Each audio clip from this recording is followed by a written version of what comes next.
All right, welcome back to another video. So it's come to my attention through stream chat that you guys apparently don't watch other content creators. So I don't make guides. So we're gonna have like a very long form discussion of like everything about the game, some like you know, uh, yeah, some key points about the game, the core of the gameplay loop of Musume. And then we're going to talk about obviously Champions Meet, because as I'll explain pretty shortly, Champions Meet is the entire meta in the end game of Musume, right? Everything revolves around it. This is going to be a very long video, by the way, so strap in.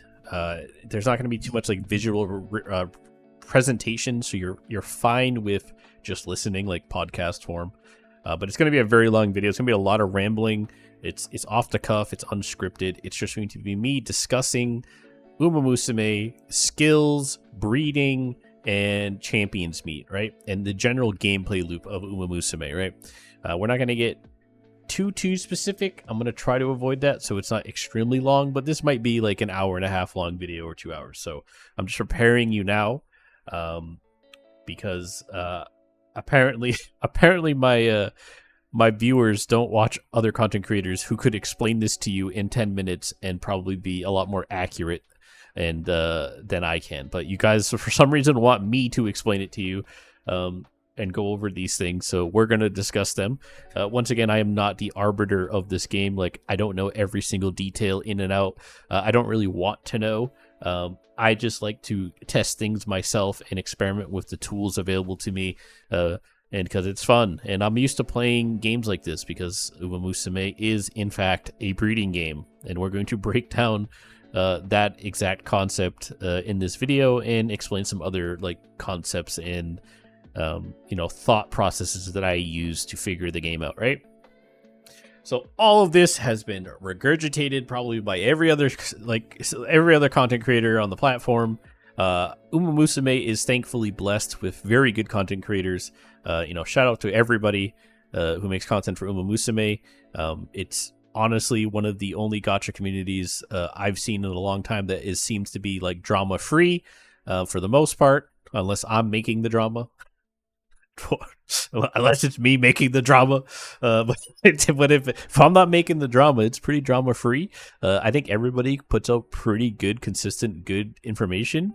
I haven't seen anybody trying to mislead anybody. We're not in this like weird COVID era Genshin Impact scene, which is great. So I always recommend you guys to always watch other content creators. I am not really a content creator. I don't make really guides per se. I'm just going to kind of discuss things, and it's going to kind of go all over the place into tangents, loop back around, and come back together. So there'll be a lot of information here. There'll be a lot of things to think about. Things might not always be 100% accurate, right? There'll be other people who can break down things in a more deeper level than I can, right? I'm just here to discuss these things, and you can take from this what you want. So, all right. So first things first, where do we begin? So what is Musume at its core, right? Now that we're finally getting to Champions Meet, and I've said this before, and unironically, it's hilarious to me that like a certain Japanese content creator has made a second video basically saying exactly what I said in my critique of his first video, while still doubling down on Wick Game, by the way. He like low-key still doubled down on Wick Game at the end of that video. It's pretty funny, but Team Trials is not real content, right? What did I tell you in the video? You don't make UMA for Team Trials. This is why Wick Game is retarded, right? You don't do that, okay? That's not how you spend your energy. That's not how you spend your guest pulls on like a parent UMA, right? It's just a waste of resources and a waste of time. It's not what you do. Nobody builds UMA for Team Trials. That's absolutely retarded. The guy who started Wick Game even made a second video basically telling you the same exact thing that I told you, that the Team Trials is not real content, right? There's other gacha games that do a similar concept where like you just slap in all of your characters and it's a weekly resource, right? You have dailies And then you have weeklies. So Team Trials is like a weekly resource, and then you have like your daily races, right? It's just a resource system. It's not actually content.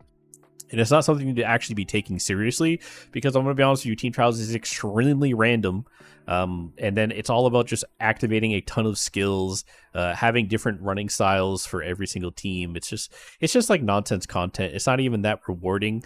I mean, obviously you should go to class 6 for the first time and get the initial carrots, but after that, it's like a very paltry amount of weekly carrots. And even in the video, that same content creator basically said that nobody in JP takes it seriously, which is what I told you too, because the core gameplay of Musume revolves around Champions Meet. That is the core gameplay. This is a PvP breeding game, and Musume is, in fact, a breeding game. It's a breeding simulator, similar to Digimon World New Order. I think it's New Order, whatever it's called. And then, or like Monster Rancher 1 and 2, any kind of like breeding sim. Like that's pretty much what the game is. I mean, they don't like you to call it breeding, but that's what you're doing. Let's be real. It's what you're doing. Okay, you're breeding, right? It's a breeding simulator with PvP, right? So, what's the general loop, right? So the loop of the game is breeding, right? So what should you be doing when there's not a Champions Meet? So right now there's a Champions Meet, right? So you know what it is. It's Taurus Cup. It's going to be on the Tokyo Derby, right? So you know what track it is.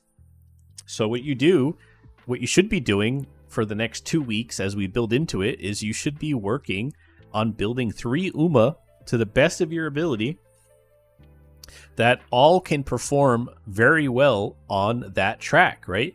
So this is why a Champions Meet is important, because it is the end game. It is the Abyss raids. It is like it's the end game of every other gacha. Like, this is our end game. The end game is doing Champions Meet and breeding UMA, right? So all of your other time when you're not doing Champions Meet and preparing for that should be spent breeding, right? You're going to get your 9-star parents, right? Your 9-star stamina parents, your 9-star power parents, your 9-star speed parents. You're even going to want a 9-star guts parents at some point, right? You know, that's going to have value at a certain point in the game, okay?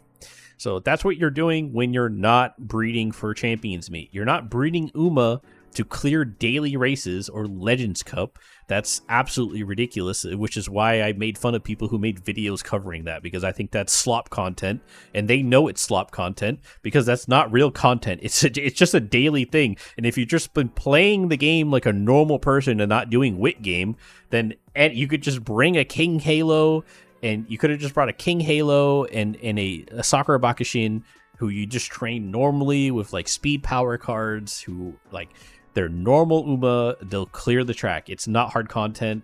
It's not supposed to be hard content. Just like career is not real content. It's not supposed to be hard content.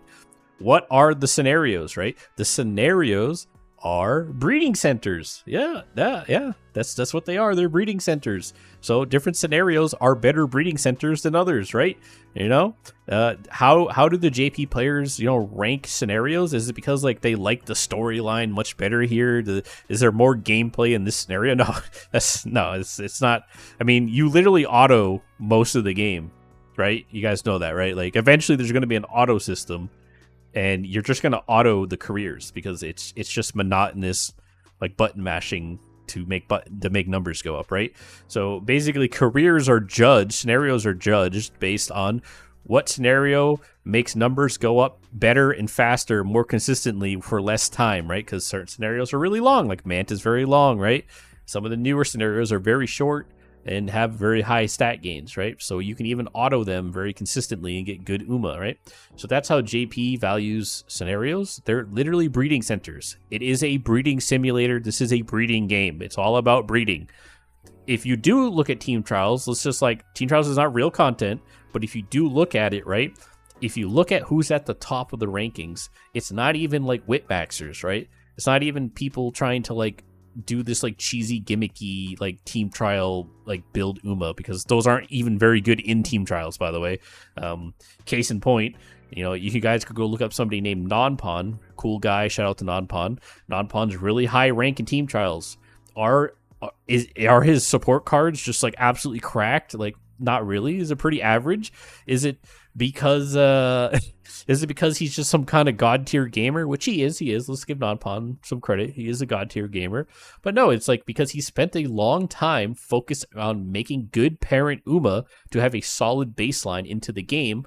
And then what does he do? He targets Whipmaxers, right? He purposely goes in and finds Whipmaxers in team trials to race against because he knows he's going to dumpster them and get a ton of rating. And he does. That's why he's in like the top 100 or top 200, right? You know, shout out to Nonpon. Always proving me right? So, but if you do look at the top guys, right, their advantage is not cards, right? It's not some of the people at the top. Some of the rank 1 guys haven't even been whales. Right? It's not their support cards. It's their parent Uma. They have a lot of very good 9-star like Stam, Power Uma, or Speed Uma who have really good skills. They give you all the good skills, like generically good skills with a lot of hints. They have good uniques, right? Uniques are king. Uniques are what drive the game, right? So when a new Uma comes out and everybody tells you have to pull this Uma is crazy, like why is that, right? So like why would somebody tell you to pull, let's just look like a JP for the future, right? Like everybody tells you, hey guys, you have to pull Saiyan Sky. Why do you have to pull Saiyan Sky, right? It's not because she has it's not because she has some crazy stat lines like that are above everybody else, right? Although sometimes it is the stat bonus that does make a difference. Like this does matter sometimes for certain Uma, but it's not really her aptitudes, right? It's the unique skill, right? So this unique skill is incredibly good, incredibly easy to proc. It's very consistent. Basically, if you're in first position on any corner in the final leg or beyond, your acceleration will increase. This is a really consistent skill. It's good on a large majority of maps, and it's specifically like geared towards front runners, right? And front runners really have a hard time closing out games, right? Because front runners get a speed debuff in the final leg of the race, right? Front runners have increased acceleration, increased speed in the early mid game, and then they have the worst speed and acceleration in the late game. That's how the game's balanced, right? You know, you like pace chasers, late surgers, end closers all have increased speed in the late leg of the race. That's how they catch up, and front runners don't. So how do front runners kind of win? Well, they don't. That's kind of the problem. This is a pace chaser meta, which we'll talk about and go over.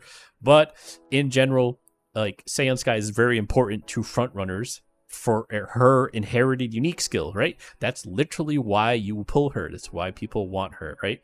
Now, she also has good skills here as well, right? Like skills that you would want. So you could also run her as an Uma herself, right? Instead of just making her a parent, you could actually just use her and then give her other good unique skills. But unique skills really are what kind of drive the game. They are what really like push the biggest advantage over other people's Uma. They will give you the most like length advantage over any other skill, right? Like any unique skill for the most part, as long as it's like actually can activate consistently, is going to give you like more speed bonus than any of these like gold regular skills. Okay. And we're going to showcase all this in the simulator. This is your best friend. You should use this all the time. I apologize that it's not in dark mode. I can't put it in dark mode. Okay. For some reason I thought this was dark mode, and then my brain just realized, oh wait, that's like literally choosing the daytime on the track and stuff. Like, but yeah, dark mode would be nice. There probably is one. I just don't know what it is. So I apologize for that. Your eyes are going to get flashbanged. So enjoy that. But like, the game revolves around champions meet, right? And breeding. That is the whole entire game loop. That is Uma Musume. Breed, champions meet. Breed, champions meet. In general, you're usually breeding for the champions meet, but you can, in general, make just good, like, breeding Uma, like, with just 9-star stats as a good baseline to always have something there to start off with. And then as we get information, like, you know what champions meet is coming, then you start, like, specifically breeding Uma. So, like, right now, you should be 100% breeding tons of Marazinskis, tons of Taiki Shuttles, tons of Majiro Ryans at 3 stars, because those are the 3 Uma that have the 3 best uniques for the current course in CM. That's why everybody's breeding them. That's why everybody says these are the best Uma to use. And it's Because of Champions Meet. The game revolves around Champions Meet. Champions Meet decides the meta. You know, certain banners are very good. Certain characters are very good. Certain support cards are very good. Obviously, support cards are very good for scenarios as well. Sometimes the scenarios dictate whether like a support card's good. But for the most part, like Champions Meet kind of dictates the meta of the game, right?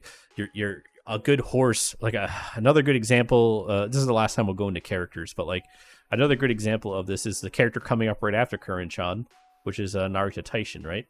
So Naruto Taishin is probably one of the best end closers for a very long time, right? So she's an end closer similar to Gold Ship, and she has an imminent shadow built in. So this is a last spurt. You get a huge amount of acceleration, very, very strong. And then her ultimate itself is also pretty good, right? So like she's a very good end closer and pretty much meta for a very long time. Like she's probably like the best end closer for a long time, right? And she's coming out very soon. So by the way, if you guys didn't take my advice, free-to-play players, right, and you didn't listen to me when I told you that as a free-to-play player, I would be more focused on Uma rather than support cards. We'll go into this tangent real quick because I do want to just touch on this one more time, right? Keep in mind, this is my opinion. You can disagree. Other people do disagree, by the way. Like, I'm sure if you asked Charles from Victoria Frontier, he would completely disagree with this, and he would have told you 100% pull Kita-san Black no matter what. But I have a different opinion that I think is valid, and some people have come to terms with this to agree with me. That it's like, hey, I'm a free-to-play, and we're going into Naruto Taishin Smart Falcon, Mayano Top Gun Wedding Air Groove, Saiyan Sky. Very shortly after that, Fuji Kaseki, Summer Marazinski. Like, this is all within, like, 3 months, guys. You, as a free-to-play, you're not pulling these characters. If you spent all of this early currency on Kita-san Black, and let's just say you didn't even max her out, because more than likely you didn't max her out. Maybe you got really lucky and you did. You're cooked. You don't have currency. You're not pulling any of these characters. So as a free-to-play, you're basically cooked for the next like 4 months until Christmas Ogre, and then you're going to hope you hit 30k by then, which you probably will. They're going to run a couple events. You should probably hit if you're saving from now until Ogre, you're probably going to have just enough to pull her. You'll probably have like 40k carats, 35k carats, and you 100% can pull it, right? Because every character is 30k carats. Always just assume that, right? The pity is 30k. Every character, just assume you're going to pity, because if you don't assume that, right? And then like, oh, I have 8k carats as a free-to-play, I'm going to pull Naruto Taishin. Guess what? You don't get her. You just blew 8k carats. Now you can't get Smart Falcon. Now you can't get Saiyan Sky. Like if you just keep blowing the carrots, you're not guaranteeing anything. You could get really unlucky and then like spend all your carrots like below the pity every single time and not get any characters, you know? So you got to be aware of this, and this is why I warned you guys, is because the Uma are the content of the game, because the content of the game is all about breeding. So if you don't have the good Uma to breed their good uniques, right? So like you're gonna suffer in the current Champions Meet if you don't have Marazinski. If you don't have Marazinski and you haven't been breeding her to then have like a good Marazinski parent to then give good stats and also give her unique, you're going to struggle in the upcoming CM, because she is the meta character for the CM. Her unique is the most powerful ability on that track, because we'll go over it. But because her unique activates in the final corner, and on this track particularly, the late race happens on the final corner, she gets full benefit of her acceleration boost. So she will give you the most advantage. Out of every other character, her unique is basically meta on every single character. Whether they're a late chaser, pace, or front, or even end, you're still probably going to want Redshift, right? That being said, late and end closers are going to use Majiro Ryan's Pump Iron, but like they also still benefit the second most from Redshift, right? So Redshift is kind of the meta defining ability for the first CM. So if you don't have that, you are at a massive disadvantage. I'm just going to tell you right now, if you don't have Redshift on your Uma, you're literally not winning CM. Okay, if you go into CM and everybody else has Redshift, you just lose. Like, plain and simple. As long as they have the stamina to make the requirements for the track and the debuff's not killing them, they hit Redshift in the corner, you lose. Plain and simple. They're just going to beat you every single time. Redshift is the meta. So if you didn't pull Marazinski because you haven't been pulling Uma, then you're fucked. Just like if you haven't been pulling Uma because you decided to go all in Kita-san, you don't have Majiro Ryan at 3 stars. So you can't use Majiro Ryan as a parent, who has the best late surger skill in the game right now, and end closer. End closers and late surgers all want Majiro Ryan's unique. It's the best ability in the game for them. If you don't have that, you're just going to lose CM. So you that's just the reality, right? So this is why I think my advice was good and everybody else was baiting you. Personally, I think they were all baiting you, right? I said don't pull Kita-san Black. I said pull 1 copy at best, right? Like, really, as a free-to-play, you should just be pulling, like, 1 copy of, like, the good support cards, the SSR support cards, when they're available on Banner. Generally, you're probably going to pity that. So if you plan around that and then plan around the characters, you should be good. But, like, you're not going to try to MLB here, bro. Like, you had to either re-roll or you had to just, like, try to get 1 copy and then move on with your life, right? Because now you don't have any, you don't have, like, even in the future, right? Like, squared from Agnes Tachyon will be useful, right? Not right now, but in the future, it'll be useful, right? Especially on, like, Christmas Ogre, right? It could be useful on her. You're not going to have that because you haven't been pulling Uma, so you don't have the 3-star version of Agnes Tachyon to then give it to her, right? You know what I'm saying? Does this make sense? You guys starting to get it now? So going into this first CM, if you don't have Majiro Ryan as a good parent, you don't have Marazinski, you don't have Taiki Shuttle, like, you are literally at a massive disadvantage. It's the same thing for the CM after that and the CM after that. There's always going to be, like, a meta character for that track, and you build your Uma for the Champions Meet, right? And when it's not Champions Meet, when, let's just call it, there's downtime, it's the off season, and we don't know what the next Champions Meet is, we're in, like, a kind of an off season, you're basically just building parents, right? You're still working on the 9-star stamina, the 9-star power, the 9-star speed, right? And then what else is good, right? So there's always going to be, like, generic uniques that are very good. Like Ogre Cap's unique is just very generically good, right? Because it's, like, it's really consistent, pretty much always activates. I would even say, like, Silent Suzuka's, like, unique is just generically good. Like, it's not too good, but you could make an argument because it's very consistent, right? As long as you're in first place in the final spurt, like, she uses her skill.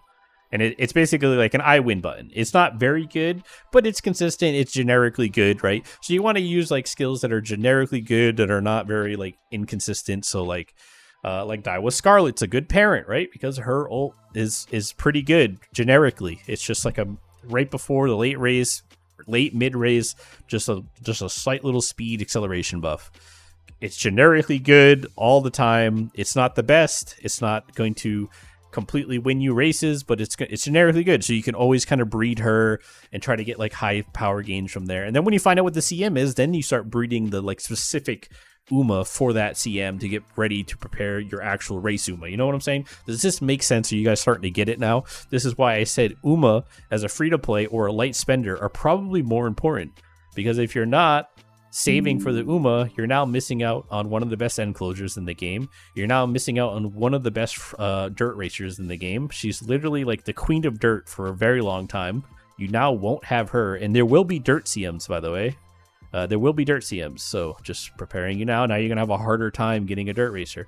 Naruto Brian's a cool character. Not a very good horse, but she's all right. Same thing with these two. They're all right. Saiyan Sky is, like, one of the most important characters for, like, the foreseeable year, basically, for front runners.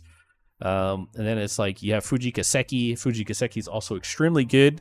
Her unique's very valuable. I don't know. She's probably not that good until the anniversary update. I don't know how good she is in, like, pre-anniversary update, but after anniversary, she's very good. Summer Marazinski is very good. Like, it's just like you're missing out on all this stuff. And then, so your only real option as a free-to-play, and this is what I suggested, is, like, if you've already cucked yourself down here and you're out of carrots, I highly suggest you just literally start saving. You skip all of these and you just pull this character. This character is, like, very, very strong for free-to-plays. Because she's a dominant character, she's a very generalized character. So Ogre Cap's strength, like all versions of Ogre Cap, is that she's a very generally good character.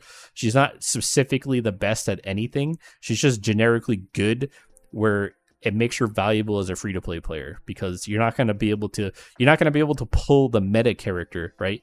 You're not going to be able to target farm and pull the meta character for whatever that specific CM and that track is, but you always have a good shot at winning most of your CMs if you have like Ogre Cap, right? Like Christmas Ogre, because she can just kind of do everything very, very well, right? She's just generically very strong. So that's her advantage, right? So that's why I told free-to-plays that's kind of what your goal should be. If you went all in on Kita-san and you're out of carrots, you should literally not be buying anything at all until Christmas Ogre. Because if you don't have good Uma, the game's not fun. It's just not. If you don't have good Uma to play, if you don't have good parents, the game's not fun. Okay? So, like I said, TLDR, let's roll it back of that section of this conversation. What is Uma Musume? It's a breeding simulator. Uma Musume is a breeding game. Repeat after me. Uma Musume is a breeding game. The game cycle is breed, champions meet. Champions meet dictates the meta of the game. Whatever champions meet is coming up, you can assume that the banners are going to usually work in tandem with that, right? So a certain banners are going to be very desirable because of upcoming champions meets, right? It's like, oh, this champion meet is all front runner dominant. This is a very good track for front runners, right? Not this one, by the way, but some of them will be really strong for front runners, and there'll be a lot of strong front runner characters available and a lot of good parents with good uniques, and you'll run those and you'll win your champions meet and you'll make a lot of carrots, and then that enables you to pull more characters and more support cards. That's the loop of the game, and some of you seem to be confused about that. So like, career is not really content. These are all resource farms, right? So daily races, legend races, career, well, scenarios are breeding pens. Daily races, legend races, team trials are just resource gains. They're resource events, right? Like team trials is like everybody can hit class 6. Like if you're just playing the game normally, everybody can hit class 6, right? So you hit class 6 once, get the big injection of carrots, and then it's just a weekly, like, small amount of carrots as long as you maintain. It doesn't really matter. Even if you're like class 4 and you're just like not paying attention, like it's still carrots every week, and it's not that big of a difference. But yeah, nobody breeds Uma for team trials, right? People breed Uma for good parents, like good core concept parents, and then they breed racer Uma for whatever track is available. It's why we can't discuss skills, right? Some of you guys were asking me, hey, can you break down skills? I'm really confused on what's good, what's not. Well, that's the problem, is it's hard to break down skills if we're not using champions meet as the linchpin of that conversation, right? So, for example, left-handed is a very good skill in the upcoming champions meet, the Taurus Cup for the Japanese Derby. Why? Because it's a counterclockwise track. You know what it is, right? So you can get left-handed. And then why is it good? Because this speed stat, right, breaks the cap, right? So the cap is 1200 speed. These let you go above that, right? So just think of it like this. If you have two cars, they both cap out at 30 miles an hour. What car is faster? It's going to be the car that accelerates to the top speed first, right? So that's why acceleration skills are going to be important. We'll talk about that. But anything that lets you go, like, so the other car has nitro, right? Consider this as like nitro. Oh, fuck, this other car has nitro. Now this car can go like 5% faster, right? It's better, right? When we're competing, so we're all going to have, like when you do champions meet, for the most part, everybody's going to have the same stat gains. You know what I'm saying? Everybody's going to be within like 5%, 8% of each other in terms of their stats. But for the most part, they're going to be kind of the same. So what's really going to give, like, so how are you supposed to win? Well, you win by choosing correct skills for that track that makes sense, right? So you can always use the simulator, right? So we have Tokyo, right? This is 2400 counterclockwise, right? And you can see here, like, it's flat. Oh, you got a hill here, you got a downhill, and then the final leg of the race, right? The final spurt is an uphill into a straight, right? But to get here, you go through corners. Now you got to remember that, like, pill-shaped tracks like Tokyo Derby, it looks like one corner, but it's actually two, right? So the middle, the halfway of a corner, is technically the start of another corner. So that's why I see some people confused of like, hey, why is my, like, why is my like corner skill activating like right here, for example? Well, it's because you're in a corner and then you're going to another corner, and then if it's like any random corner activation, like Professor of Curvature, for example, the activation is any random corner. So there's technically, this is 2 corners, but it looks like 1, right? So sometimes it'll activate here, but sometimes it'll activate here. It's random. It kind of depends on what your wit stat is, what your power stat is. Those kind of can change the positional of where things will activate, right? So that's how that works. Okay, so that's how you read this. Let's zoom in, right? So like straight corner, corner 2, straight corner 2. This is basically like a pill-shaped track, okay? And then these are hills. So this is all straight. This is a hill. So your Uma will slow down here. This is a downhill, so they'll speed up. If you have more wit and more power, so more power, you speed up here a little bit faster than other Uma. So this is where, so power is going to be very valuable on this track, and so will wit, right? So like, it's not a wit game, by the way. It's not a wit game, but this is why, you know, because I remember I did this on stream. And if you guys remember, if some of you who were remember, I was like having a meltdown because I'm like, why am I gaining so much length advantage by increasing my wit on this track? And it's because this track in particular has a lot of downhill. This whole kind of last section is downhill. So a lot of wit. So wit will actually scale better, right? Power and wit will scale a lot better, but wit will scale extra good because you have very long downhill. Like the uphill is a lot shorter than the actual downhill. I think even if you put these two together, the length, I'm pretty sure this is still more length. So I think wit has like a slight more value here, but they both have value, obviously. When you go uphill, power matters in the track. When you go downhill, wit matters. Wit will actually give your Uma a chance to get a speed boost. So as I was increasing my wit, right? So if we compare these two Uma, let's give them, they have enough stamina, right? Yeah, they're both clearing, right? So if we give them, we use the same Una. Let's just make them front runners. Okay, I give this one 900 power, right?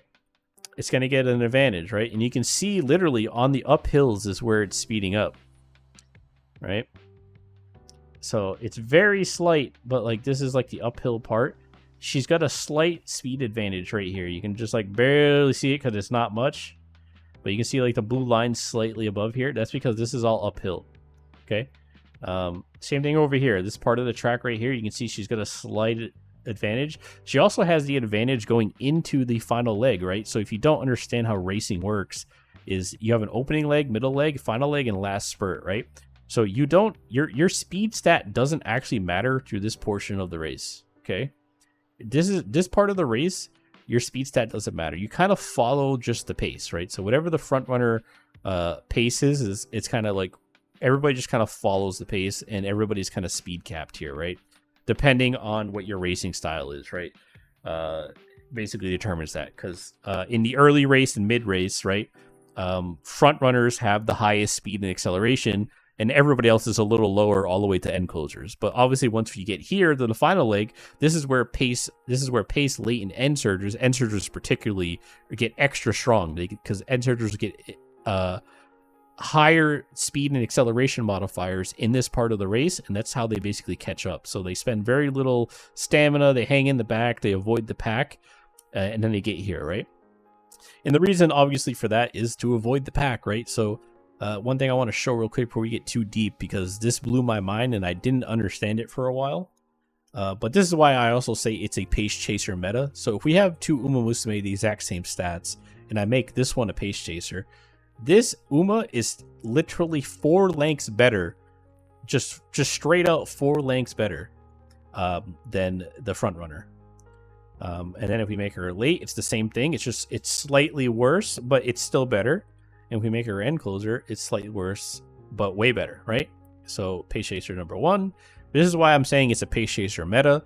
I'm also saying that because it's currently easier to get a lot of good uniques that benefit pace chasers. So like Taiki Shuttle's unique, Murazensi's unique, all benefit pace chasers.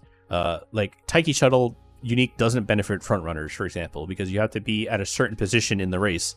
So front runners can't use Taiki Shuttle's unique, right? So they're down one really good Excel unique to be able to close out the race. until they get Saiyan Sky, right? That's why Saiyan Sky is really valuable. Are you guys catching on yet? Is this making sense? Like, why is Saiyan Sky so valuable? Because, like, Taiki Shuttle, right? We can just use skill chart. By the way, this is a cheat sheet, by the way. If you guys don't know what skills to take, and you don't want to bother reading skills to really trying to understand them, because certain skills are going to be better at certain parts of the track. The track really determines what skills are good. Now, there's good generic skills, right? Like Professor of Curvature is just a good generic skill because every track is always going to have corners. Like, it's just at least one, right? You know, some of the short tracks, like, they're almost like basically borderline straights, but they do usually have one corner. So, like, Professor of Curvature is a generalized skill that's kind of good everywhere, just like Triumphant Pulse, like Ogre's unique skill. Like, they're not super valuable, like they're down here, right? But generically speaking, they're kind of good everywhere. Whereas, like, specifically this track, because it ends on a corner, right? You corner into the final leg. So you corner into when you begin your acceleration at max speed. You get a ton of bonus from these two skills because they give you bonus acceleration, right? Bonus acceleration. So when you basically, and they both activate right here. So when you come into this corner and you begin your final acceleration, you're getting a ton of bonus acceleration on top of this. Like, so you can see it skyrocket, right? If I add these skills, let me. I want to get to my other point first. What was my other point? But yeah, this is a cheat sheet. So if you don't really care to try to like really fully understand everything, the simulator is literally just going to tell you, right? So if I change her to a front runner, she's going to have different skills here, right? As you can see, she can't use Taiki Shuttle's ult anymore. It just literally won't activate, right? Front runners cannot activate Taiki Shuttle's ult, right? But they can still use Redshift. So Redshift is still the most value, but then you lose the other skill. But so Saiyan Sky's unique is basically Taiki Shuttle's unique for front runners. So do you understand why Saiyan Sky is valuable? So front runners like have a hard time closing the race out versus others because one, you are weaker in this part of the race than every other running style, but also because you're down one unique to get that extra acceleration that all the rest of them have, right? So you're going to get more value out of mid race skills. Usually, so like medium corners, front runner corners, escape artists, front runners. We'll deep dive into this in a minute, but I want to get to this point, right? So if you compare, Pace Chasers are gonna be better. The other advantage of Pace Chasers is you have access to Gourmand, right? So stamina is really hard to get right now, right? Everybody's gonna have Swinging Maestro, but that's not always enough because let's say you only have 800 stamina, right? And then we show HP consumption. The Uma blue line is Uma 1. You end the race with 32 HP, right? So if there's a debuffer, right, in the race, like a nice nature, you're not going to have enough stamina. You can also simulate debuffers in here, right? You can drop this down, make her nice nature or whatever and do all that. Let's just put Marzinski in here. So Marzinski is going to be the best front runner for this event. So case in point, let's just say Silent Suzuka. We're fighting Silent Suzuka. Let's also match her, right? Swing a Maestro, give her 800 stam. Yeah, so you can see negative numbers. Uma Musume 1 is faster, right? So Marzinski at a baseline, same stats. Even as a pace chaser, she's super insane. By the way, you should basically just. A lot of these characters can just pace chase, and you should probably do that. But even she's a front runner, so let's just make her a front runner. She is the best front runner for this event, just because her skill is inherit, and then you can give her other stuff. But like as you can see, if we're just comparing her to same stats, Silent Suzuka, it's not even close. She wins by 2 lengths. It's the same thing if we swap this out. The next best option for front runners is probably going to be Mayono Top Gun. So it's a little less bad because Flashy Landing is acceleration and top speed. It's not a whole lot. It's kind of like a weak skill, but it's kind of consistent. Like Mayono kind of activates it all the time, and it's way more consistent as a pace chaser, by the way. So it just making her a pace chaser makes her win. So that's something to keep in mind, guys. Like front runners are very weak in this CM.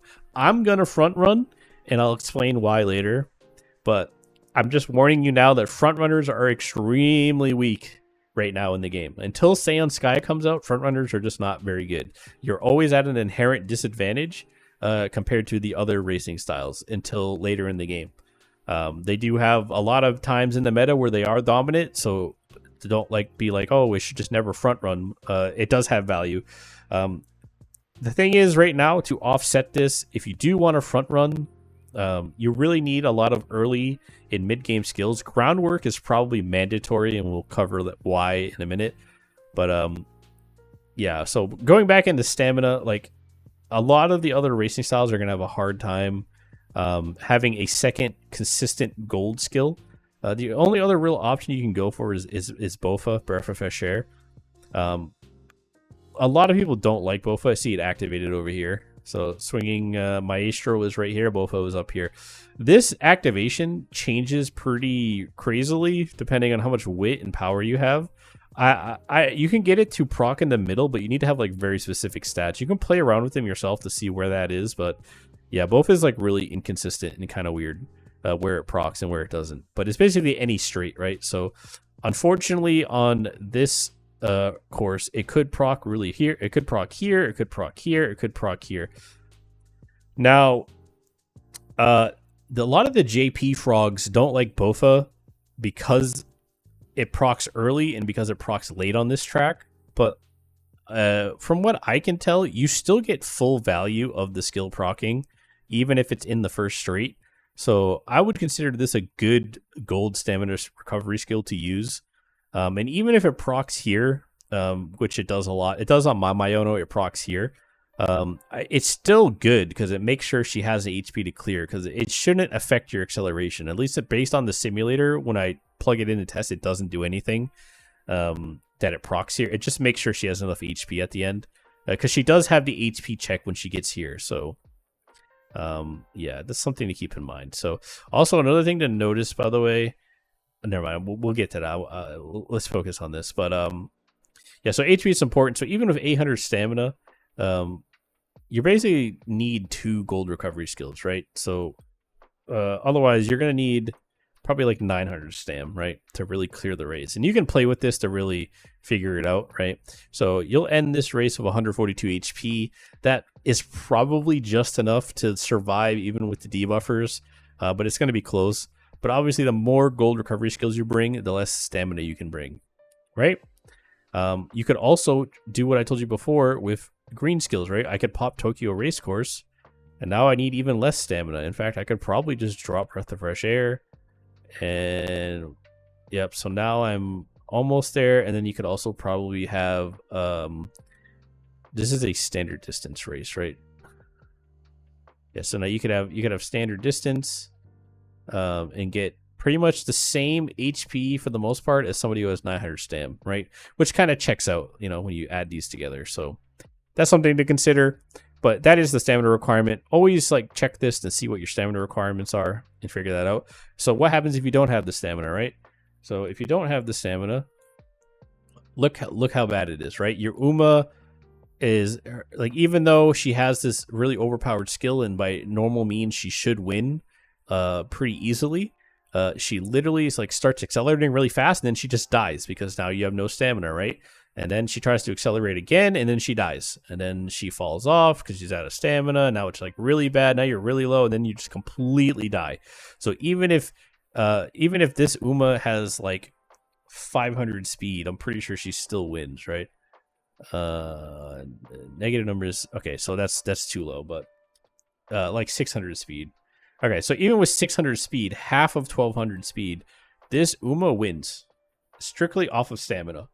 Because this Uma does not have enough stamina, right? So that's the importance of stamina and having the bare minimum to clear a track, right? And you can plug in and change any track you want and check. Okay, will I have enough stamina here? Okay, I don't. Okay, I'm going to need to take a recovery skill. Which one is going to work the best? You can plug it in. Okay, it's going to proc right here. That's great. Now, I think JP Frogs don't like Bofa because in JP, you do have like stamina face-offs. It's like a mechanic in the game.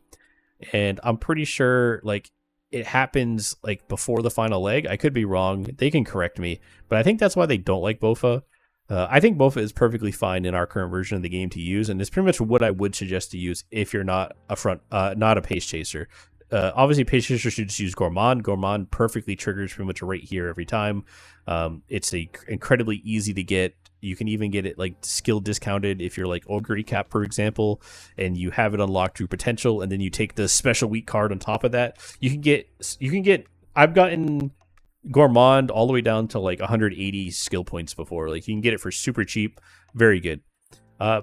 So yeah, that's something to consider. You also need to consider, by the way, skill points are very limited in the game, right? So it might not be worth taking this, right? Oh, I also want to show you, like, so you can actively see her running out of stamina, right? And then the line is all bumpy. It's all kind of gross looking. Obviously, like, if you have max stamina, everybody's good. We all have max stamina. This acceleration line should basically be like straight up, nice and clean, boom, boom, right? So yeah, that's important. So keep that in mind, okay? So we'll just leave max stamina because I don't want to really harp on stamina too much. But if you have enough stamina, you get nice, clean acceleration. Now, if you don't know what these dips are, by the way, because some people will have questions about that. So this first dip is a corner, right? So your Uma slows down in corners. It's going to be different for different Uma, right? So like pace chasers and like late surges and stuff, they corner better, right? They come out of corners a lot better, right? So they start off a lot slower, but they come out of corners better. So they catch up on corners. That's where like pace chasers and late surgers do. They catch up on corners. So they always speed up coming out of the corner. Then they kind of slow down, and they speed up a little bit coming out of the corner. So that's the advantage. Front runners really struggle on corners. So that's where all these dips are. So these dips are when you go into corners and you come out and you go back down. And these other dips right here, this is hills, right? You see there's a hill here. You're going uphill, so your speed goes down, right? The more power you have, right? If we bump up her power to 1200, once again, she gets a speed buff, right? She gets an advantage on the uphills. So she also gets an advantage in acceleration because power is acceleration. So when you get into the final spurt, you do get an advantage, right? So if we do bump up her power a lot, like way above the other one, she actually starts winning, right? She makes up the difference, right, in not having this overpowered skill by just straight out having more raw acceleration because of her power stats. So she can actually beat this Uma just off pure power, right? So that's why I'm saying if you can manage to get the stamina requirements. By the way, don't overbuild stamina, guys. I see a lot of people, we're playing these medium open races all the time on stream, and some of you guys are coming in with like 1,000 stam, and you have like 2 gold recovery skills. You're absolutely wasting skill points, and you're wasting stats. You have way too much stamina, right? You want to get the bare minimum stamina that you need, right? In current global, right? This is not true in the future, but in current global, there is no point in having more stamina than was what required for the race and to survive debuffs, right? So you build enough stamina, enough recovery to simply run the race and survive debuffs. That's it. You don't want more than that. You're wasting stats. Put more of that stat points into power and wit. You'll get more returns, okay? Also remember, guts is important. So if you only have like 200 guts, for example, right? Let's go back to like 800 stam.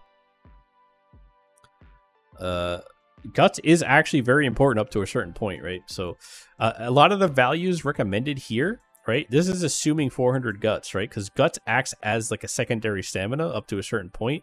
It's less efficient after like 400 than stamina. But like if you don't have the guts, look, they all die, right? But if we just they don't all die actually. So like if you just look at the difference, right? So the Uma with less guts has way less HP. It's like double, right? So if we give them 400, goes back up, right? So you got to keep that in mind.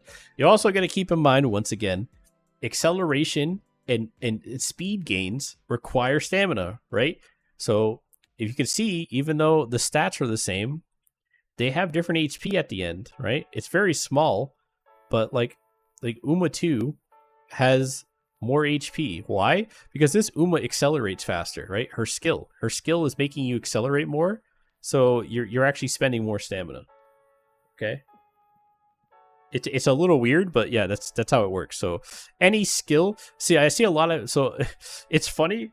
So like, yes, that means, right? Wait, did I not have this set up right? Hang on, guys. Hang on. No, it's set up. It's set up right. It's set up right. We're good. We're good. I just want to make sure I wasn't talking out my ass. But yeah, no. Any skill that increases your top speed or your acceleration costs stamina. It costs HP. HP is a resource, right? So you need to not only have enough stamina to clear the race and to survive debuffs, but you need to have enough stamina to actually use your skills, by the way. Like HP is basically used for skill activation and to increase your speed. And anytime you increase acceleration or speed, you spend more stamina. All right. So a lot of you are actually, some of you who come in with like the bare minimum speed are actually, and then like the perfect example is people who use homestretch haste all the time. Not a very good skill, by the way. But a lot of people use it. And then they watch their character use it and they don't speed up. And they're like, why am I not getting faster? Well, it's because you don't have enough stamina. Like, you're literally killing your Uma. You actually end up being slower most of the time. You actually kill your Uma. If you don't have the stamina to activate all the skills, like if you have like 8 acceleration and top speed skills throughout the race, you actually, that all costs stamina. So you actually could run out of stamina and kill your horse by having too many skills and not enough stamina to use them all. That's like something that nobody ever talks about or mentions, and it's a pretty hilarious concept. We've actually seen it happen in open races. Okay. All right. Next point we'll get into is like, it's like good skills. Like I said, you can just cheat this, right? And we'll just use this Merzinski.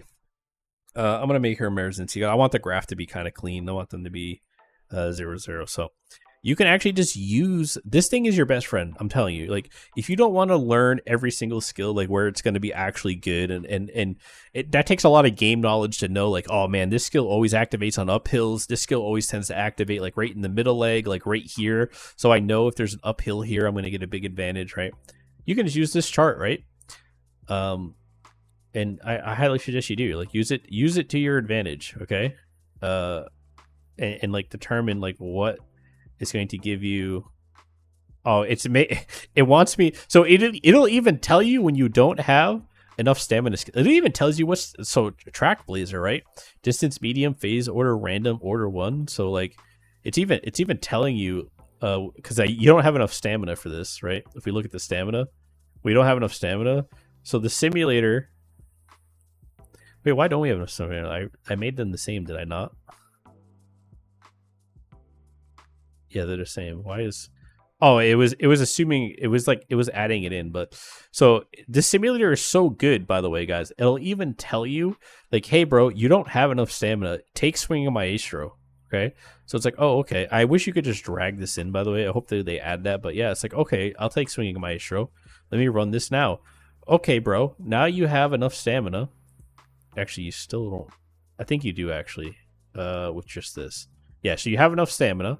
So now the simulator says, okay, bro, you have enough stamina. Here are the skills that are going to give you the most like length gains, the most advantage, right? As you can see, by the way, guys, all of these speed green skills are super valued here, right? Because you're getting 60 speed over the cap every single time, right? So if you take left-handed, 60 speed, like you're basically getting a full horse length advantage on average for each one of these, right? And these all stack. You can take left-handed, you can take spring, you can take maverick, you can even take long shot. This one's not very consistent, but you could take it. I wouldn't take it. I'd probably take these two. I would take Maverick if I'm running an end closer, like so. Whether if I'm turning my Top Gun or some other character into an end closer, or I'm using Gold Ship, it's more consistent because if somebody has the same running style, you don't get the bonus. But like, the chances are not 0. They're not 100% that you won't run into another end closer, but they're a lot better than running a front runner or a pace chaser or even a late surger. There's probably going to be a lot of those, so. There's not going to be a lot of end closers because there's really only Gold Ship naturally, and then Mayano Top Gun can kind of like flex into an end closer, right? So Maverick could be good on those, and then you're pretty safe by getting that, right? And these all stack, right? So each one of these is basically a horse length advantage, right? If somebody doesn't have them, they just lose. Obviously, you can also get Sympathy and Lone Wolf. Like I said, you should probably put one of these on each. So you bring 3 characters in the champions meet. 1 character should have Sympathy, 1 character should have Lone Wolf. I'm pretty sure these should be mandatory requirements, okay? Because they're pretty massive advantages. And if you don't bring them, somebody else will. So you want to bring them anyway, just so you can cancel out their buff. So then it's an even playing field, because people are going to use these. They are kind of like meta picks. People will have them on their skills, and you can, and you don't want to bring the same one on both. You can cancel it out yourself, right? So if you bring Lone Wolf on all 3 characters, you're not getting Lone Wolf because you have it on your own characters. So be aware of that, right? So like you're gonna have to plan it out. You're gonna have to plan one character gets Sympathy, one character gets Lone Wolf, and then that way you're covered. So whichever, like maybe if they're not in the know like you are, they don't bring one. They just bring Lone Wolf. So then you get the advantage. Your character that has Sympathy gets to have the advantage and has a better chance of winning, because CM is winners take all, right? So these green skills have a lot of value. Even like just the regular circle ones have a lot of value. They're better than like almost most of the skills in the game, right? So that's something to keep in mind. Obviously, like Firm Conditions still has a pretty decent value, but it's way down here. Firm Conditions is going to have good value on Tokyo because there are 2 hills, and then the final spurt is on a hill. So that extra acceleration will give you a slight advantage. It will. It'll also help you in the final final leg of the race, where you do increase your acceleration to go to your max speed, right? So, you know, for even Firm Conditions can help you, right? But as a front runner, for example, like you can sort it by mean. There is no other unique, right? There's no other unique, right? It's just Marinzinski. This is the best unique for front runners. Nothing else is really going to help you. It's sad, but that's just the reality. The next best thing you can do is literally get High Sky Step Teo and Behold Thine Emperor's Might, which you're a front runner. Is just like, yeah, it's not ideal, right? So your options are very slim as a front runner. That's why I said they're not very strong right now. So you basically have to use like things like Escape Artist, right? So why is Escape Artist really good? I don't want Sky High Teo to show up here. Sorry, this thing tends to be a little buggy. Okay, so Escape Artist. So Escape Artist is going to be really strong here, right? Because it's a target speed buff. And where does it activate, right? So like I said, you got to look at this, right? Opening length, middle length. These are kind of like capped speeds throughout the whole race until you hit uphills and downhills, right? And then you'll get like random chances depending on your power or your wit to like maybe gain like a little bit of position. But you're all kind of capped at this speed, right? Other than this initial acceleration point, which we'll talk about that. But what's like a really strong skill, right? Is Escape Artist on front runners. Why? Because this is where it triggers, right? It triggers right before the final race begins, right? So you get this big, you get this opportunity. So how do I explain this correctly? So target speed plus, right? It's a speed boost, right? This works. We'll show you. Let's do like not unyielding, like medium straightaways. No, Professor of Curvature, right? So Professor of Curvature activates, it's just a speed buff on any corner. So in this part of the race where we're all running the same speed, we're just following the pace, a skill like this will temporarily boost your speed up above what everybody else can run, right? So this is why it's important. If everybody has this and you don't, your UMA falls behind, right? Does this make sense? Why does your UMA fall behind? Because everybody's getting this temporary, like, how long does it last, right? It even tells you. So on this course, the effective duration is 4 seconds, right? So for 4 seconds, every UMA except yours is getting a speed buff. They're breaking the cap on the speed, they're breaking the pace, and they're going above what the pace is. So they get positional advantage, right? So for front runners, right? For front running, you have the advantage in the early and middle race. This is your advantage period, right? So you take a lot of skills in this portion of the race that allow you to get these little advantages that give you a big gap between you and the pack, right? Because when you get here, you have the weakest acceleration and the weakest speed in the game. Everybody else is faster than you at this point in the race. From this point on, every other running style is better than yours, okay? So this is why you build your advantage in this part of the race before you get here.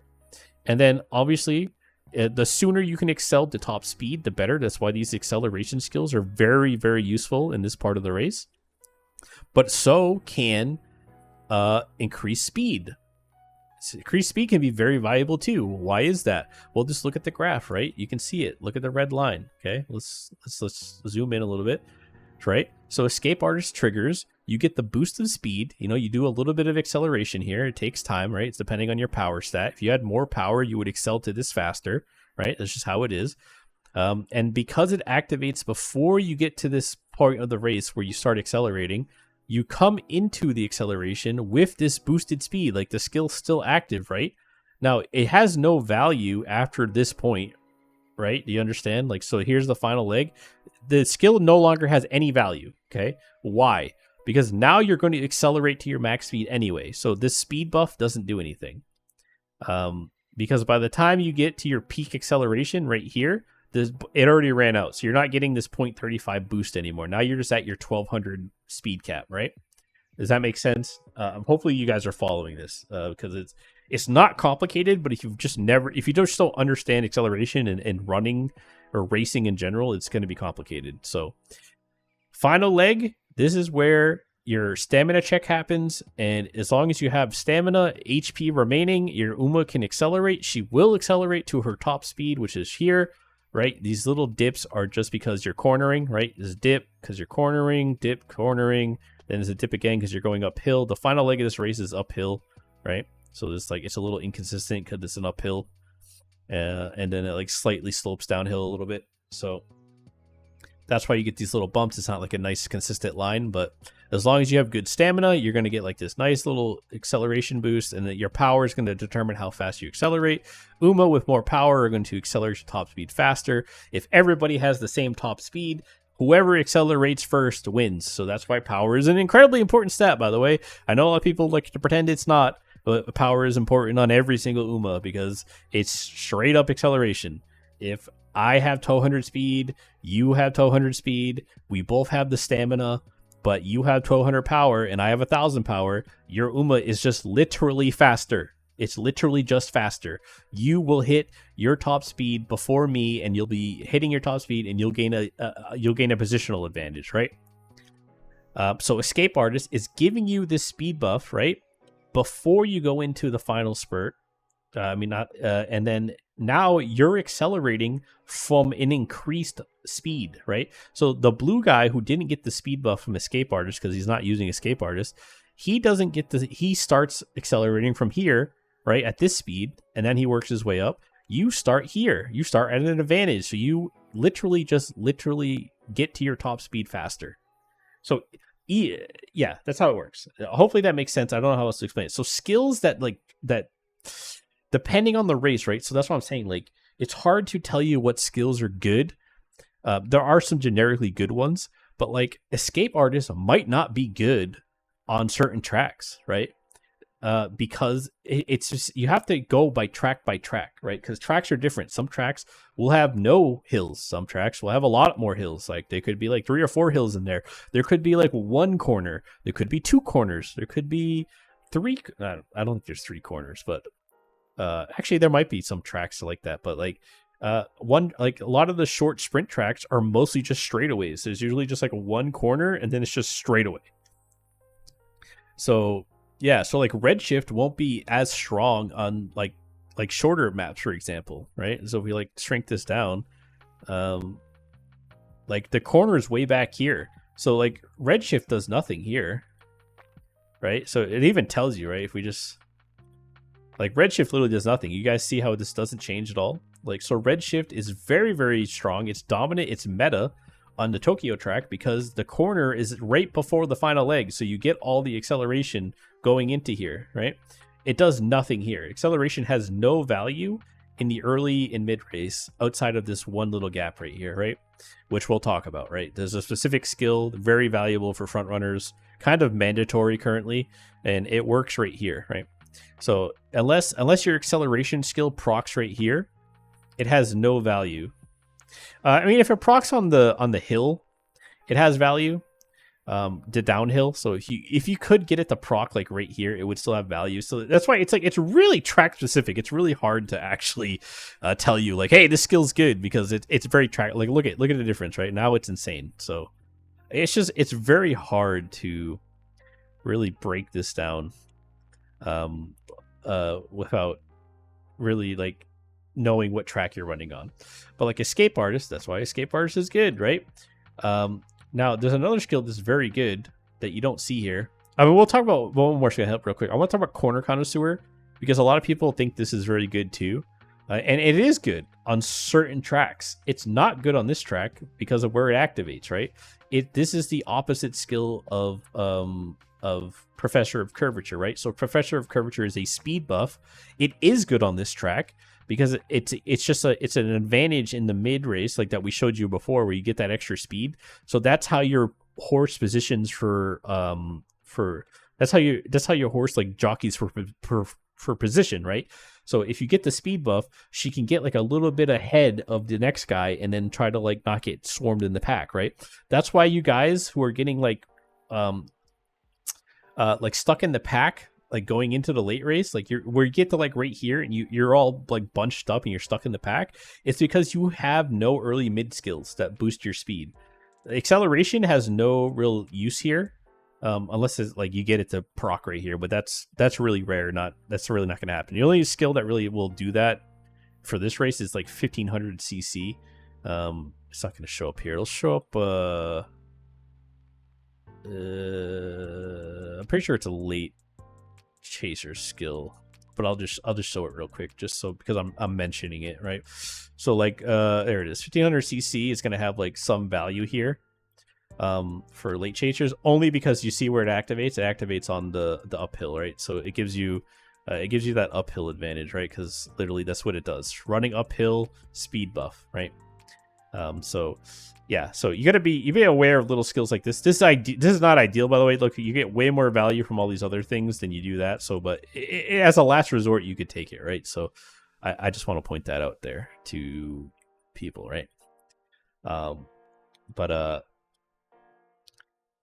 Yeah, so Escape Artist is going to be really useful. Oh, by the way, it procced here now. So, yeah, so you gotta be aware. Like, skills are weird.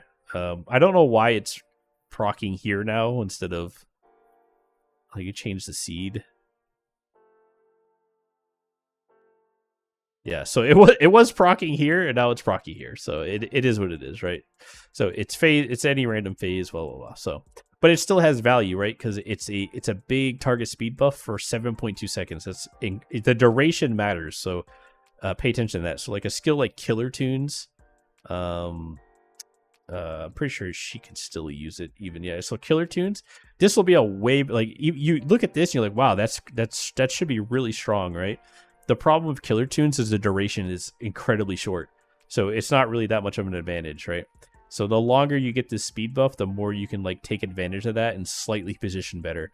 So when you guys are stuck in the pack when we do open races, it's because you guys don't have any early or mid game like speed up skills, right?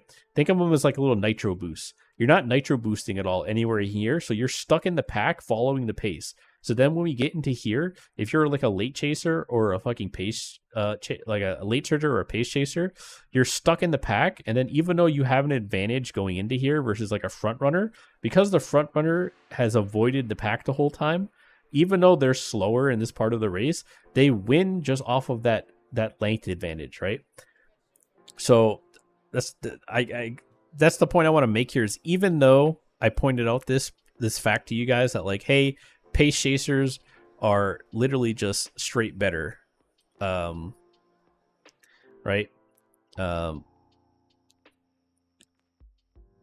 Wait. Oh, it's because of swinging my intro.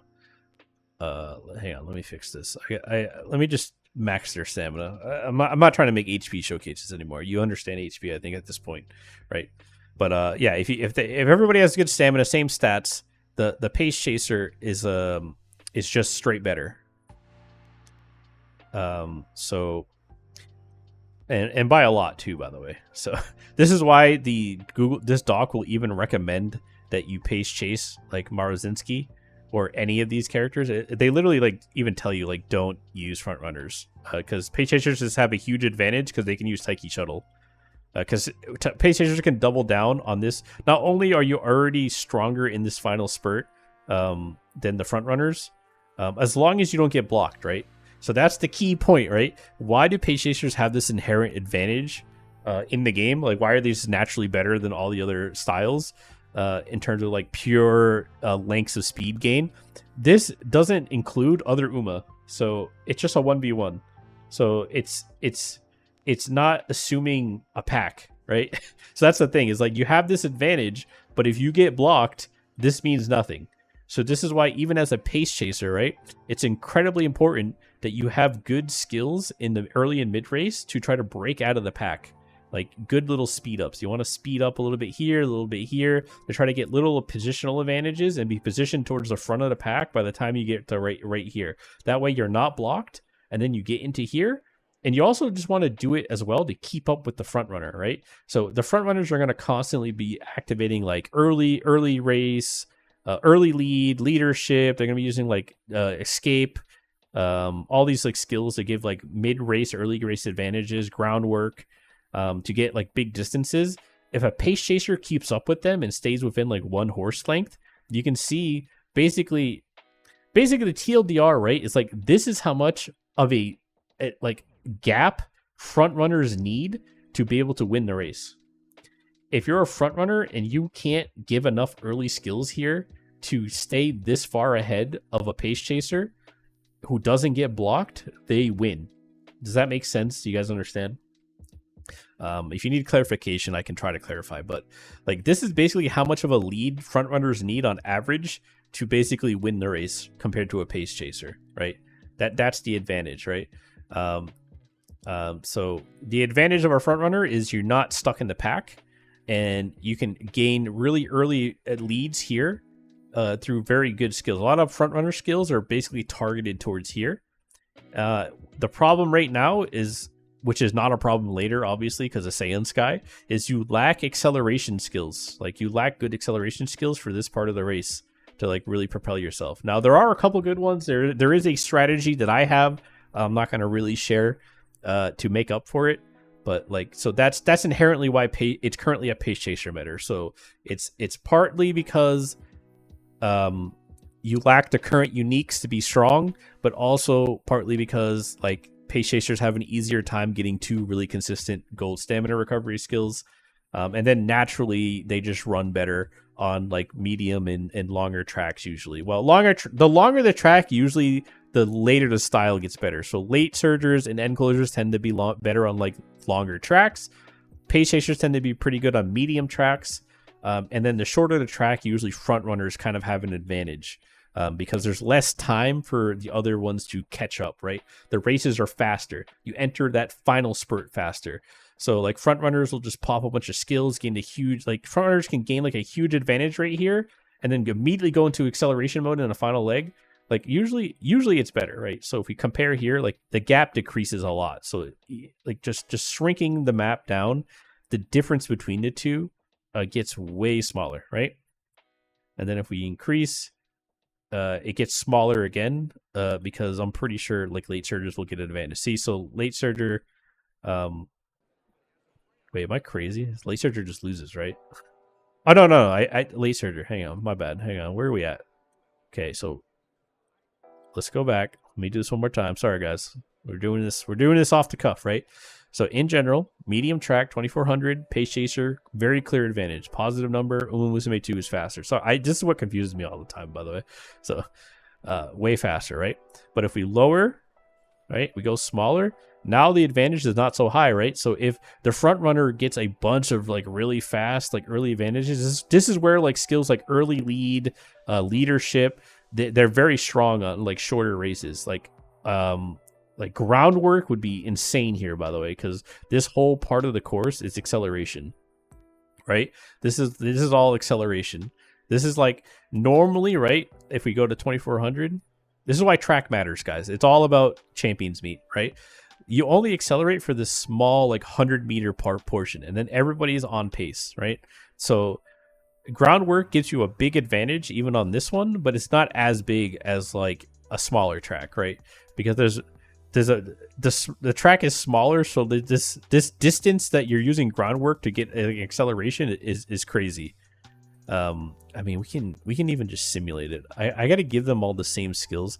So groundwork requires 3 skill activations to go off, which is why you haven't seen it show up on the skill thing. If you're curious, I know a lot of people recommend groundwork for that reason. This is also a counterclockwise, so I'll just do left-handed to make it simple, right? So green skills can proc groundwork. So the easiest way, right, is to take your, let's say, spring runner, because it's just makes sense to use spring runner here, right? Right, and then we will take so the third skill can probably be concentration. For most of you, it'll probably be focus. I don't think focus is that good, but if you are a front runner and you don't have concentration because you're not Silent Suzuka or you're not using Tazuna, you can't just use focus just to activate groundwork. It is worth doing that just to activate groundwork. Now, if we go to skill chart, here's groundwork, right? So this is early acceleration. So now groundwork will work. So now if we add groundwork,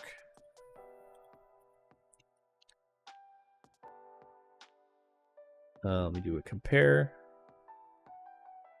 So groundwork activates. And yeah, you get a big advantage from that. So what is it without it? So positive number. So Musume 2, the pace chaser, is better by like 1.5 lengths. Groundwork, it lowers that to just 0.4, right? And then even sometimes they lose, right? So this is the minimum. So at worst, they can lose. On average, they win by like a really small amount. So groundwork gets a lot of value here. It also gets value, obviously, on here too, right? So we're going to use groundwork here. It's a huge advantage, right? So if you take it off, hang on, let me give them the same. So that's even without the same skills. So let's give me left-handed. Let's give you spring racer. Sorry guys, I know this is a lot of shit, and we've been yapping for a while, right? So same skills. I'll give her we'll just give them concentration too. Fuck it, why not? Right. So this is the advantage. The pace chaser is like this much better, 4 lengths on average, and literally you can't even win. So like the front runner literally can't win unless if the pace chaser doesn't get blocked at all throughout the race, you literally can't win, right? That's how you read that. Now if you get groundwork, pretty substantial buff. So this is why this is super necessary. And then you combine that with some other things. So if we go to the skills, now if we pop in like escape artist, right? So let's like throw in escape artist, right? Run and compare, right? Now it goes down even more. So now we're looking good. We're almost actually at a point where we can win without them getting blocked. And then we can go to skill chart, run again. Okay, I can put medium corners in here or like front runner. We're gonna go with like unyielding because that's pretty easy for me to get on Suzuka. So we'll go like unyielding. Right. So now you actually have a chance to win. Congratulations. But you can see how hard you can like I hope you understand like how hard it's gonna be for front runners to win. I mean, ideally, if the pace chaser is probably going to get blocked, guys. This is real. Like this is a super ideal scenario.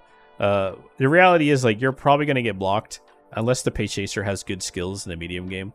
But like hopefully you understand this right now. If we increase the distance, if we increase the difference, the front runner actually starts winning. Hilariously enough, but I'm pretty sure like an end closer would win. Yeah, so end closers will win longer distance. Late surgers have an advantage longer distance.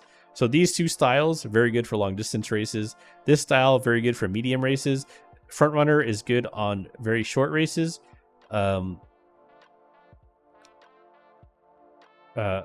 I guess technically front runner is good on long races too, right?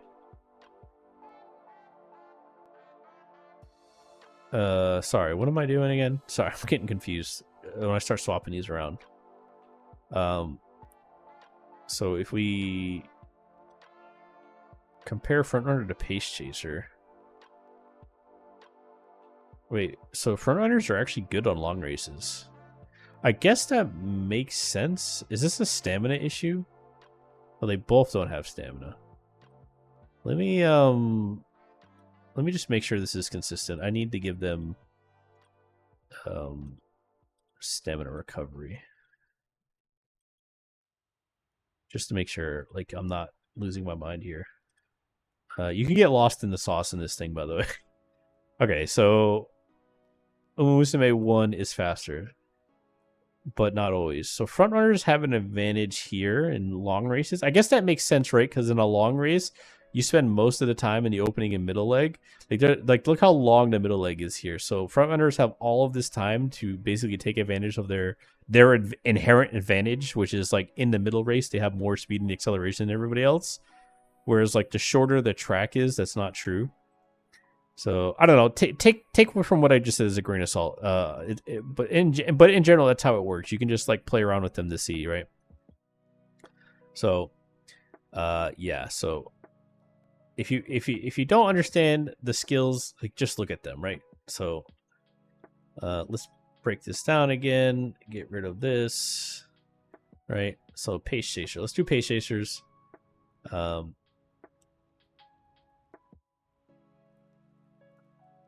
Hang on. We're going to go back to a pace chaser. I'm going to simulation cap. We're going to look at skill charts.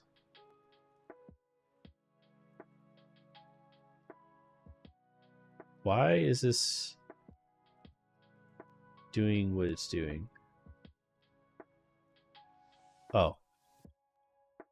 That's probably why.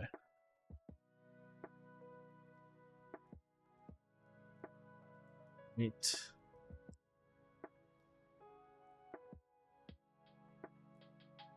Okay, so if we're pace chasing with Marzinski, let's just use a different horse because it just makes it kind of difficult here.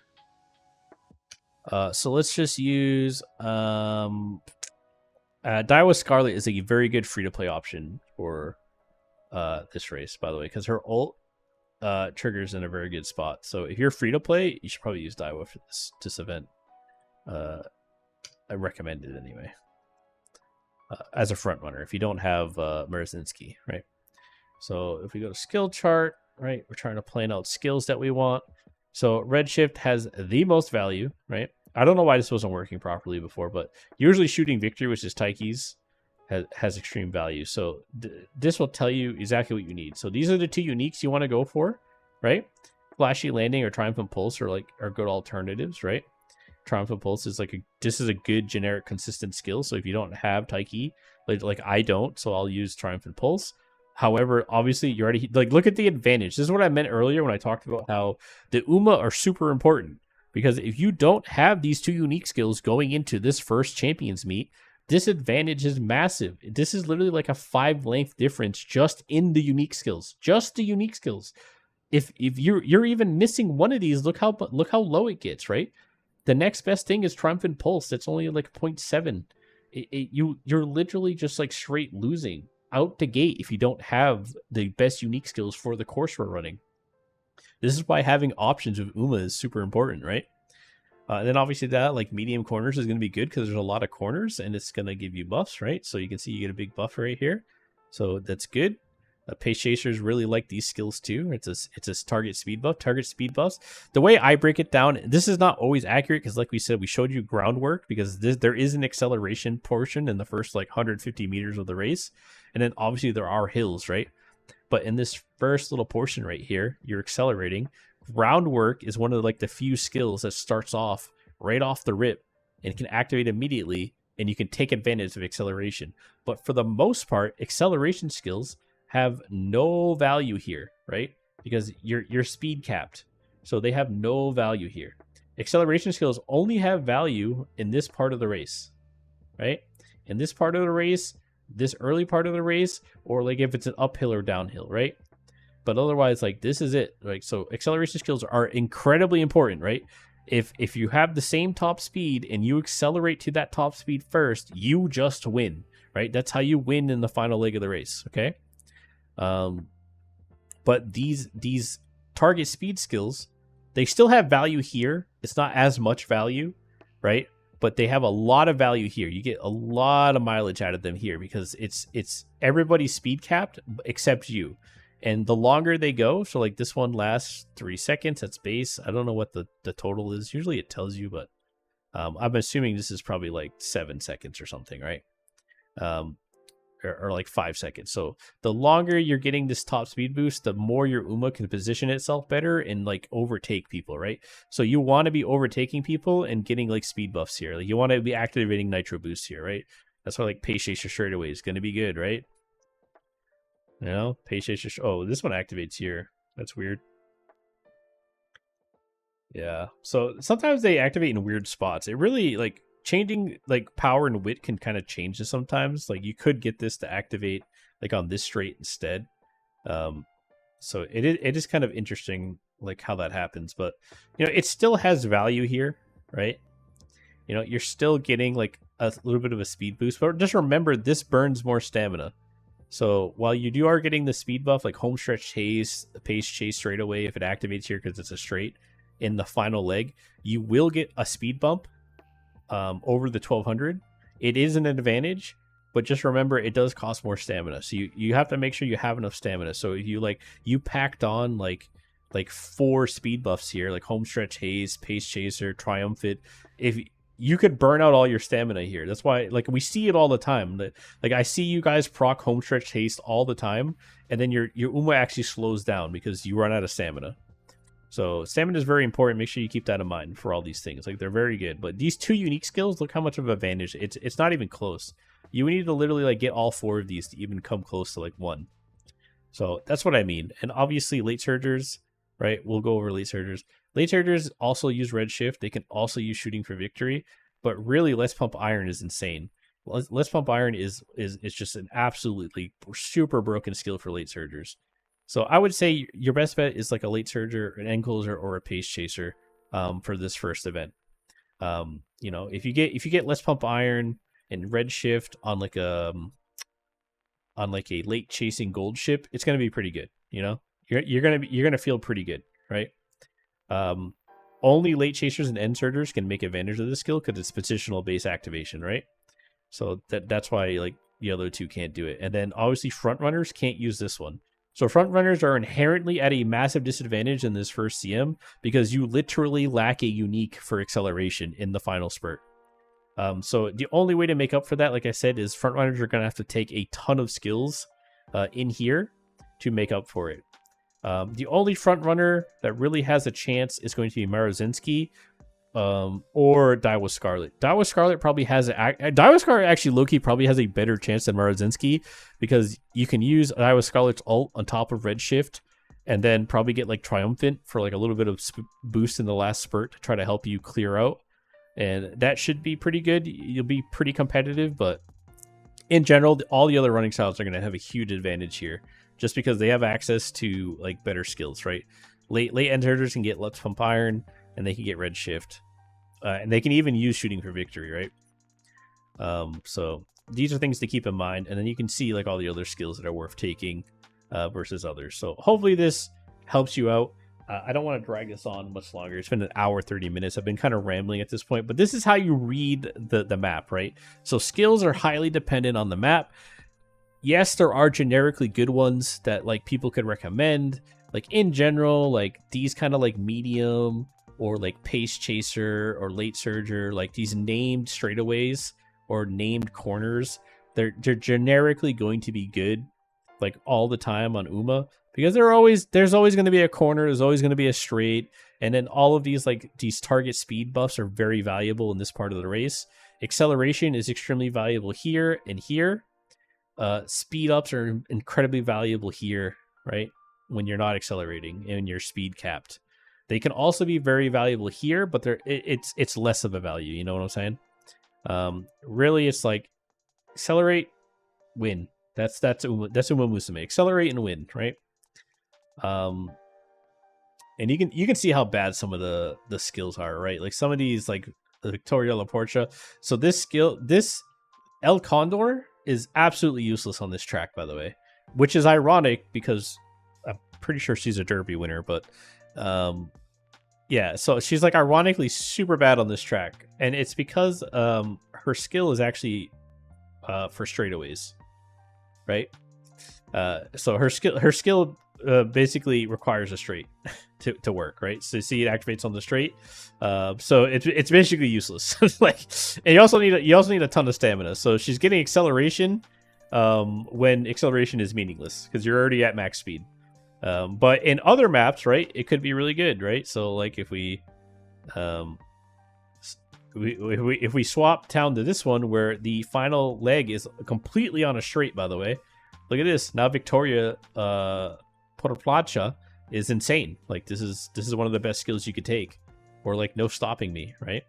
Obviously you have to be blocked and everything here, so it's like not ideal, but like this is way more valuable because it's a straight skill, right? Whereas like you don't even see red shift. Where's red shift, guys? Where is it? Where's red shift? Oh, it's gone. It's gone. Where's red shift, guys? Where is it? I can't see it, right? You know, because red shift is for corners, right? It literally has no value, right? Look at this is where red shift activates on a small course. No value. Acceleration has no value here. There's nothing to accelerate. You're speed capped. But if we go back here, obviously it's insane, right? Red shift's insane because you're proccing it right here from corner 3 to 4. Final corner 4. This is where the final corner starts. So it procs here in the final leg, and you get all the acceleration value. So I don't know. I think I've harped this enough. I think you guys understand. If you don't, ask more questions. But like, yeah, this is a very good, easy tool to use to like, God, I don't know what skills to take. Well, now you can see exactly what skills will give you the most value, right? And this thing is so good. It even tells you when you don't have enough stamina. So what I would do, just to be safe, right? And this is what I do on stream, right? Plug in a 1200 wit, right? Not die with Scarlet, but like for Musume 2, just so you 100% know you have, you're safe, right? You should just plug in a nice nature because this is what people are going to do, right? And then you take her debuffs, right? You take her debuffs, right? And you compare, show HP consumption, right? So we have 1200 stamina, 1200 wit. So even with 1200 stamina, right? You only end with 40 HP. Look how much HP these things fucking take off, bro. Like it's actually insane. So you have to be very careful about debuffs, right? You only have 40 HP with 1200 stamina, right? It's very Monka-esque. So let's say you only have like 800, which is where most people will be. Yeah, you literally can't win the race, okay? So this is a good way to know if you're good to go for the debuffs because you are fucked, right? So even with swinging Maestro, right? Minus 56, it's still not enough, right? So you're gonna need, let's say, Breath of Fresh Air here, right? Okay, so now you're good, right? So now what you have to be aware of, right? You only have 85 HP to play with at the end, 81, 85, right? So now when you start plugging in like other unique skills, right? You got to be careful, okay? Because, right? If we do these two, right? You got to be careful because now you don't have enough HP. That's what I'm saying. You guys are going to be very careful because now even with 2 golds in 800 stam, if you take the 2 best uniques and they're running a nice nature, you're now going to die. It doesn't matter, right? Right? Because now this knight's nature wins, right? It's no longer good, right? You basically die. You run out of stamina, right? So you got to be very careful, very very careful. This is just with 2 uniques, guys. We haven't even added in like other stuff, right? So let's just front runner. So give her front runner. Front runner will be a little bit better. So, but pace chasers and stuff, you guys got to be careful because you guys naturally have more stamina requirements, right? So be very careful if you're running a pace chaser. So it's a pace chaser meta, but debuffers really fuck you really bad. Like debuffers fuck pace chasers like way more than anything else, right? Late surgers will clear with this. End closer will clear. Yeah, you have more than enough HP. But pace chasers, you guys got to be careful. If you do take these 2 unique skills, and this is your stat lines, you're gonna be in trouble. I think we'll just give you Gourmand just to make sure. But like I don't think it makes a difference, right? You're still not gonna have enough HP.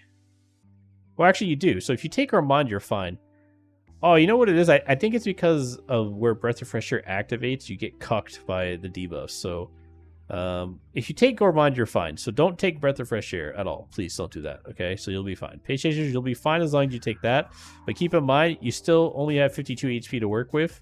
So if you start plugging in more speed skills, so like if we add skill chart, so like this is recommending medium corners. So let's plug in medium corners. This is the last thing we're going to talk about, right? So we'll put in not medium. I want medium. We'll put them both. Let's put in medium corners. Let's say you got these two skills. So you got to be very careful, right? Because now you're at 37 HP. So keep in mind, the more of these skills you put in, the more cucked you're going to get. You 100% need to take Gourmand though. Like, I don't think anything else is going to help you. Like, let's see what it recommends. It's kind of interesting because it knows you don't have enough stamina, but it's not recommending anything. Oh, it's actually recommending like Tokyo Racecourse. Interesting. Where's Gourmand in this list? Gourmand's right here. So it actually values corner recovery more, or Breath of Fresh Air. But when I plugged that in, you died. So, you know, maybe you can't rely on it 100% for your stamina, like what it recommends. But obviously, like, Breath of Fresh Air was not working, right? Like, you were dying. So, it can say whatever it wants in terms of its recommending, but, like, you were clearly dying here, right? Yeah, you're very clearly dying. Because... yeah, you're clearly dying, right? So, like, you 100% need Gourmand. So just be careful. What's the other good one? Like Race Planner? Are you fine with Race Planner? Hey, Race Planner, you're fine too. So just be aware of that if you're pace chasing. The other two don't really need to worry. As long as you're getting about 800 stamina and you're getting set up, like you should be good. These don't help you. Get rid of these. Well, they do help you, but let's get rid of these. You don't need this. It's not going to help you. But front runners, you're dead here, but like it's so little. You could even take like Moxie, I think, and be like fine. Yeah, so you could even take like just Swing Maestro and take like a cheaper skill like Moxie, and you'll clear the debuffers. So these are things to be aware of. I think I've yapped enough. If you guys have any more questions, feel free to ask, or just come in the stream. Like I answered all of these, and I went over this exact thing on stream. I just tried to make it a little bit more coherent and digestible this time in like a video format. But hopefully this helps give you an idea of how to like plan out your UMA better, and like how to prepare for things, and like how to judge skills a little bit better. Eventually you'll be able to just kind of know yourself, like, hey, this skill will be good here. I know this will be good here. Front runners have an advantage on this track. I know end closers have an advantage on this track. So when those tracks show up in CM, you'll know, right? So the answer to like what skills are good, it really just depends on the track we're running, right? So a lot of green skills will be very, very good on this track, but they won't be good somewhere else, right? A lot of skills like Redshift are incredibly good on this track. It's absolutely like a mandatory skill for this track. But if we go on a shorter track, it's absolute dog shit and it's completely useless, right? You know, it has way less value here. It has no value here, right? Because we're not even in the final leg. You're not getting... This acceleration does nothing, okay? So acceleration has no value in like most of the track until the end or like the very early race. So anyway, I've talked enough. Hopefully this helps you. Make sure you join the Discord. Even if you're not a club member, please join the Discord. Please like and subscribe. Please come hang out in the streams. You can ask questions. We do open races every night. Also, I just want to remind you, the Infinity Cup is next week. Signups will be Friday. We'll run the races on Saturday and Sunday, so you have to be available. If you're not available, you're going to get replaced. Depending on how many signups we get late Friday afternoon, we'll go from there. But yeah, so don't forget about it.